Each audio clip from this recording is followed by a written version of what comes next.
तिला भीती वाटलेली ते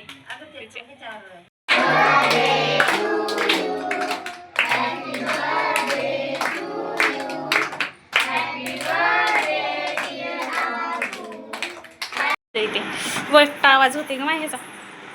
जर सगळं जेवण वगैरे झालं, बर्थडे वगैरे झाल्यावर हे काय उडवायचं काय म्हणतात मला माहीत नाही, त्याचा आवाज होतो आणि त्याच्यातून असं चमकीचे पडतात. तर ते शेवटी उडवलं. आता दुसऱ्या दिवशी आम्ही निघालो होतो मॉलला फिरायला.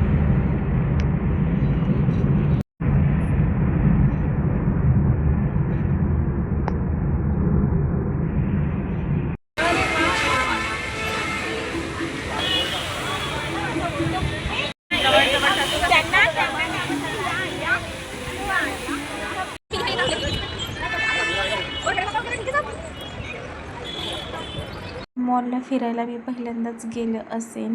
खूप छान होतं फिरण्यासाठी. बरं घेण्यासाठी तर आपल्या ऐपतीपेक्षा जास्त होतं, कारण आपलं शक्यच नाही, कारण सगळे ब्रँड लोक आणि ब्रँडेडच वस्तू होत्या. त्यामुळं आपलं तर काही हे ऐपतच नाही तसल्या तेवढ्या महागड्या वस्तू खरेदी करायसारखं. पण हां, फिरायला एक नंबर होतं. 7 मजली काहीतरी होतं आणि खूप छान वाटलं बरं बघण्यासारखं. असं एवढं मस्त होतं ना मध्ये की बस. पण बाहेरची हवा ती बाहेरचीच हवा असते. मला माहिती नव्हतं की त्याच्यामध्ये हवाच येत नाही बाहेरची, आणि आपल्या बाहेरच्या हवेचा तर काही नामोनिशाण नसतो, सगळं एसीचंच असतं. हे मला माहितीच नव्हतं. नंतर माहिती झालं की तिथं सगळं एसीच असते, बाहेरची हवा नसती. बाहेर आल्याला असं वाटलं की एवढ्या बंद खोलीमधून आपल्याला कोणी कोंडवलं होतं आणि एकदम पिंजऱ्यातून बाहेर आल्यासारखं मोकळं मोकळं वाटत होतं. असं सवय लागलेली असते, सवयीवर असतं ते.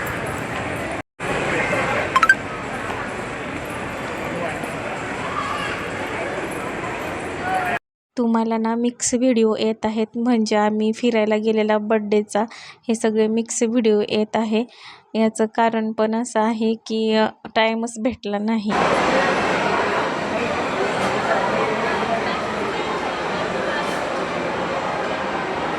ला फिरून आल्यावर दुसऱ्या तिसऱ्या दिवशीचाच हा व्हिडिओ आहे. आळंदीला निघालो होतो आम्ही.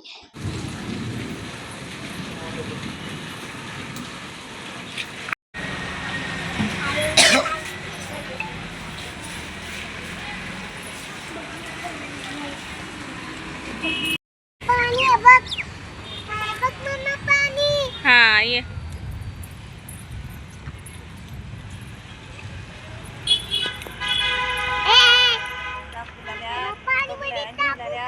तेव्हा काही इंद्रायणी नदीला एवढं पाणी नव्हतं, पण सुरुवात होती पावसाची, त्यामुळं पाणी पण कमीच होतं. तर आम्ही पहिल्यांदाच ह्या नवीन पुलावरून गेला आहे. अनेकदा आळंदीमध्ये गेल्यावर आम्ही तिकडूनच जातो, पण म्हणलं चला इथून सोपं पडतं जायला. बरं का छान वाटलं त्या पुलावरून.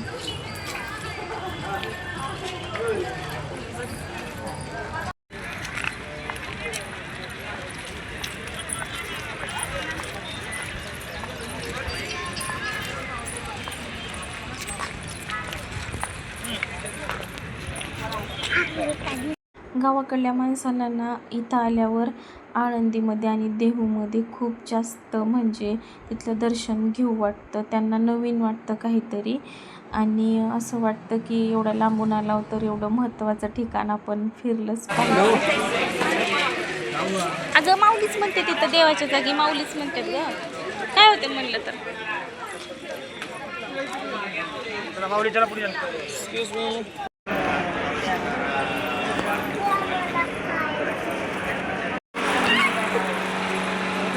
आम्हाला ना यावेळेस पण दर्शन भेटलं नाही. बाहेरूनच दर्शन करावं लागलं, कारण खूप मोठ्या रांगा होत्या आणि गर्दी होती. आम्ही काय बसलो असतो, पण आम्हाला यायलाच उशीर झाला होता, कारण ओला बुक केला आणि तो पण आला नाही लवकर. त्यामुळं नंतर आम्हाला रिक्षानंच यावं लागलं. आम्हाला इथं यायलाच 6 वाजले होते. मग घरी जायला फार उशीर झाला होता म्हणून.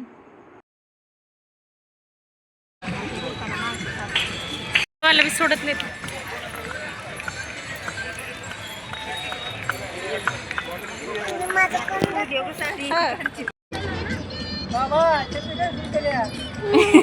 हिला एवढे गंध लावलेलं बघून मला हसू आलं आणि ती चिडली होती.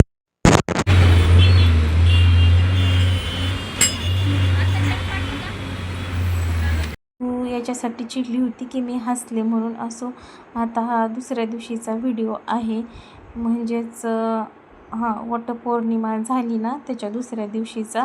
तर सासूबाई बनवत होत्या भजी. आता माझी ती रेसिपी मी तुम्हाला दाखवली आहे. आता सासूबाईची बघा, त्यांनी कढईत तेल घेतलं आणि जिरा मोहरी टाकून लसूण टाकलं आणि भाजी टाकलं, कारण कांदापात भेटतच नव्हती, कारण महाग झाली होती. त्यामुळं भाजीवाले म्हणले की कोण घेत नाही म्हणून आम्ही आणली पण नाही.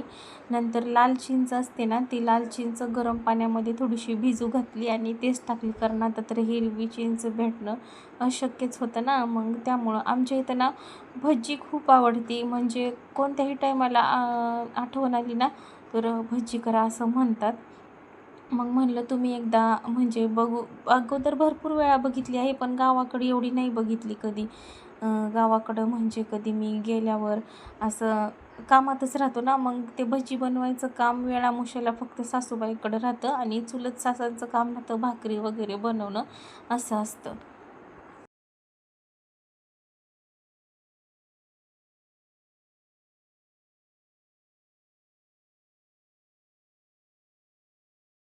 आणि हो, हे ते पीठ कालवत आहेत ना त्या, तर थोडंसं कोमट पाण्यामध्ये पीठ कालवत आहेत. मी थंड पाण्यातच कालवते. हे एक यांच्याकडून मला शिकायला भेटलं. तर सासूबाई खूप छान, माझ्यापेक्षा छान बनवतात बरं. स्वयंपाक पण असो आणि असं कोणतं पण पदार्थ असो. मला ना त्यांच्या हातचे बेसनचे लाडू खूप आवडतात. एवढं भारी करतात ना त्या, खरंच स्वयंपाकाला एक नंबर आहेत. बुंदीचे लाडू पण त्या छान बनवतात. तर त्यांनी गरम पाण्यामध्ये पीठ कालवलं आणि उकळी आली ना पाण्याला, तर वाटाणे टाकले, कारण वाटाणे ना हिरवे होते, त्यामुळं त्यांनी उकडून घेतले नव्हते, म्हणून त्यांनी असं आदनात वाटाणे टाकले. आणि मग हे पीठ कालवलेलं आहे ना असं हटून घेतलं चांगलं. त्यांच्याकडून गाठी अजिबात होत नाहीत, माझ्याकडून पण होत नाहीत, पण कधी जजमेंट नाही जमलं ना तर होतात. आणि खालीच गॅस घेतला होता. मग हे त्यांनी शेंगदाणे आणि हरभरे उकडले होते ना, ते पण टाकून घेतले. त्यांनीची एकदम परफेक्ट होती बरं, माझी थोडीशी पातळ होती. त्यांनी एवढं म्हणजे पीठ पण कालवायचं ते व्यवस्थित कसं, म्हणजे सगळं जजमेंट जमतं याचं. मला फक्त एवढंच की माझ्या हातानं थोडीशी पातळ होते. टेस्टीला माझ्या हाताने चांगली लागते, फक्त थोडीशी पातळ होते. पण यांच्या हाताने परफेक्ट होतं सगळं. वेळामुशेला याच बनवतात दरवर्षी, त्यामुळं. तर बघा, कलर पण किती छान झाला आहे आणि लाल चिंचची आहे. तर ह्या आजीना त्याचं असं काहीतरी चालू राहतं. तर चला, बाय, भेटूया पुढच्या व्हिडिओमध्ये. सबस्क्राईब करायला विसरू नका.